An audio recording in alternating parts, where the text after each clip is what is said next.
Andrew অ্যাডামসের সঙ্গে বিসিবির পথ চলা শেষ হচ্ছে আগে। তার চুক্তির মেয়াদ ছিল 25 সালের ফেব্রুয়ারি পর্যন্ত, কিন্তু পারস্পরিক সমঝোতার ভিত্তিতে তার আগে বিসিবি পেস বোলিং কোচের দায়িত্ব থেকে সরে যাচ্ছেন তিনি।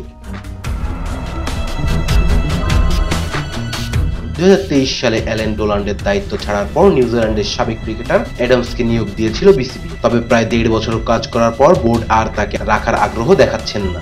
এরই মধ্যে তার উত্তরসূরি নিয়ে বেশ অগ্রগতি হয়েছে। বোর্ড সূত্রে জানা গেছে, নতুন পেস বোলিং কোচ হিসেবে সবচেয়ে এগিয়ে আছেন অস্ট্রেলিয়ার সাবেক ফাস্ট বোলার শেন টেইন। দুর্দান্ত গতি এবং আগ্রাসী বোলিংয়ের জন্য পরিচিত টেইনের অস্ট্রেলিয়ার হয়ে খেলেছেন 3টি টেস্ট, 35টি ওয়ানডে ও 21টি টি-20 ম্যাচ।